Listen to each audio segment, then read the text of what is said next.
बिस्मिल्लाहिर्रहमानिर्रहीम। नाजरीन, hit story के साथ मैं हूं शमशाद मांगट। नाजरीन, CDA के जो करप्ट अफसरान हैं उनके ख़िलाफ़ एक दिन में 2 FIR दर्ज हुई हैं।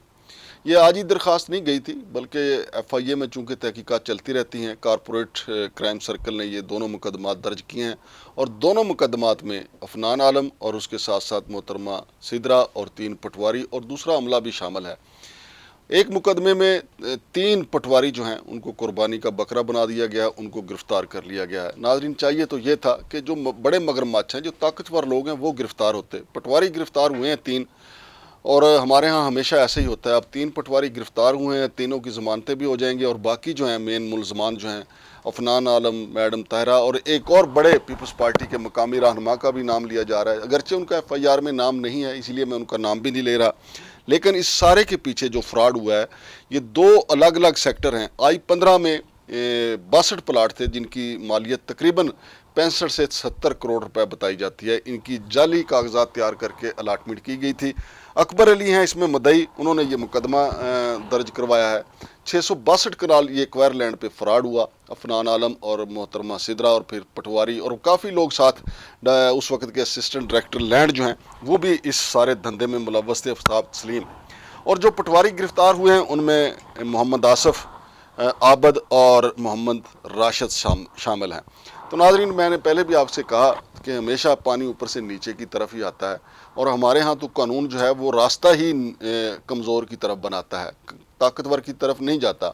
इससे पहले आपको याद होना चाहिए कि मैंने वो स्टोरी आपको बताई थी कि 10 अरब रुपए की प्रॉपर्टी जो थी वो अलाट की जा रही थी, लेकिन CDA के कुछ अफसरान डट गए थे। कुछ ताकतवर लोगों ने उनको दबाने की कोशिश की थी, लेकिन उन 2 अफसरान ने, तहसीलदार मिर्ज़ा सईद और जो सीनियर स्पेशल मजिस्ट्रेट हैं, उन्होंने कहा था कि हमारी गर्दन भी चली जाए, लेकिन हम इस पर साइन नहीं करेंगे, चूँकि ये पहले से अपना जो मुतासरीन की मद में इनका हिस्सा जा चुका है और CDA का लैंड रिकॉर्ड उसकी गवाही दे रहा था कि ये लोग अपना हिस्सा ले चुके हैं। यहाँ भी वही मामला हुआ है। सेक्टर I-15 में एक्वायर शुदा लैंड पे 62 प्लाट हैं 30-60 के, जिन पे ये फ्रॉड हुआ है और उनकी मालियत 65 से 70 करोड़ रुपए बताई जा रही है। तो नाज़रीन, आप बताएं कि ये अफसरान जो हैं जो CDA में आते हैं, मैंने पहले दिन से मेरा ये मौक़िफ़ है कि CDA में लोग जितने भी डेपुटेशन पे आते हैं वो दिहाड़ लगाने के लिए आते हैं। उनको पता होता है कि महदूद ओवर्स का मैच है, 3 साल के लिए उनकी डेपुटेशन होती है, 2 साल वो मज़ीद एक्सटेंशन करवा लेते हैं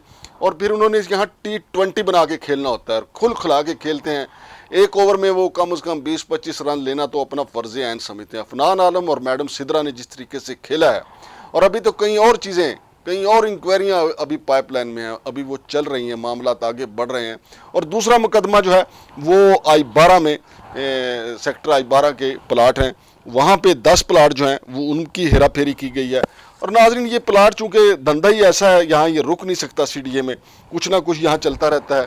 तो CDA में इससे पहले मैंने आपको बताया था कि 800 प्लाटों का भी एक स्कैंडल सामने आया था। बहरहाल CDA की 100 से ज़्यादा इंक्वायरीज जो हैं वो नैब के पास हैं। नैब चूँकि सियासी मामलात में उलझा रहता है, उसके पास टाइम ही नहीं होता कि इन मामलात की तरफ भी देखे, इसलिए दीमक की तरह CDA में बैठे लोग जो हैं वो दीमक की तरह कौमी ख़जाने को चाट रहे हैं। CDA की अपनी इतनी लैंड है कि CDA को किसी बजट की ज़रूरत ही नहीं है, लेकिन CDA में कुछ अरसे के बाद आप सुनते हैं, हम तो सुनते हैं कि मुलाजमीन को देने के लिए तनख्वाहें नहीं हैं। फिर CDA अपने जो कमर्शियल प्लाट है उनकी नीलामी का ऐलान कर देता है, फिर वो बेचे जाते हैं। इसके अलावा और ज़राए से भी फ़ंड्स जो इकट्ठे करके फिर तनख्वाहों की मद में अदायगी की जाती है। लेकिन यहाँ पे जो बड़े बड़े मगरमच्छ आते हैं वो यही 2 नंबर धंधा करने के लिए आते हैं। इससे पहले अफनान आलम के ख़िलाफ़ जो मैंने आपको बताया था कि 10 अरब रुपए की प्रॉपर्टी की जो अलाटमेंट की जा रही थी, वो बड़ा केस था, लेकिन उसको भी दबाया जा रहा है। और जो प्लाट था, जो कैंसिलेशन होनी थी, अभी तक CDA ने वो कैंसिलेशन का जो है लेटर मंजर आम पे नहीं लाई। कहा जा रहा है, ज़बानी कलामी कहा जाता है कि हमने कैंसिल कर दिया। और वैसे भी लैंड ग्रैबर जो है वो चारों अतराफ में CDA की जो ज़मीनें उन पर कब्ज़ा किए जा रहे हैं। और CDA के अंदर जो बैठे हुए लोग हैं जिनका ये काम है कि CDA की ज़मीनों को बचाएं, وہ مافیا کے ساتھ مل کے، پراپرٹی ڈیلروں کے ساتھ مل کے، سیاستدانوں کے ساتھ مل کے سی ڈی اے کی زمینوں میں، سی ڈی اے کے پلاٹوں میں اربوں روپے کا ہیر پھیر کر رہے ہیں۔ یہ اب ایف آئی آر ہوئی ہے، اس میں دفعات تو لگی ہیں 420، 468، 471 وغیرہ کی، اور یہ ظاہر ہے یہ ایسی دفعات ہیں، ان میں ضمانت ہو جائے گی، کیس چلتا رہے گا۔ لیکن اتنے پیسے مثال کے طور پہ ان جو دفعات لگی ہیں، اس کے بدلے میں اگر پٹواریوں کو 3-4 مہینے جیل کاٹنی پڑ جائے تو ان کو سودا جو ہے وہ مہنگا نہیں ہے۔ پھر سیاسی حکومت آئے گی، کسی نہ کسی طریقے سے وہ سیاسی اثر و رسوخ کے ذریعے کسی کو کانوں کان خبر بھی نہیں ہوگی، یہ سارے کے سارے بحال ہو جائیں گے۔ عفنان عالم صاحب تو معطل ہی نہیں ہوئے، محترمہ سدرا جو ہیں وہ معطل ہی نہیں ہوئی، وہ ان کے معاملات اسی کے طریقے سے چلتے رہیں گے۔ زیادہ پریشر آیا تو وہ ضمانت کروا لیں گے، لیکن یہ لوٹ مار جاری رہے گی۔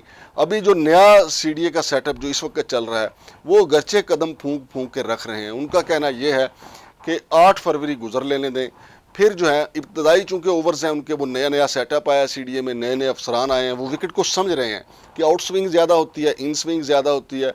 پھر 8 فروری کا جو الیکشن ہے اس میں یہ طے ہو جائے گا کہ کون سی پارٹی حکومت بنا رہی ہے، پھر اس کے بعد یہ وکٹ چھوڑ کے کھیلنا شروع کریں گے، پھر اربوں کا فراڈ ہوگا، اور یہ رک جائے یہ ہو نہیں سکتا۔ سی ڈی اے کی زمینوں پہ قبضے رک جائیں یہ ہو نہیں سکتا، کیونکہ سی ڈی اے آپ شامل ہے، سی ڈی اے کے افسران آپ ملوث ہیں، اور 2 نمبر دھندا یہ سارا مل ملا کے ہوتا ہے۔ تو ایک دن میں 2 ایف آئی آرز کا ایف آئی اے کے پاس درج ہونا بڑی بات ہے، ورنہ تو ایف آئی اے کے پاس بھی سالوں لگ جاتے ہیں، انکوائری چلتی رہتی ہے۔ 2 ایف آئی آر درج ہوئی ہیں، 3 پٹواری گرفتار ہوئے ہیں، مگر مچھ فی الحال بچ گئے ہیں۔ تو انشاءاللہ اس کا فالو اپ آپ کو دیں گے۔ شمشاد مانگڑ کو اجازت دیجیے، اللہ حافظ۔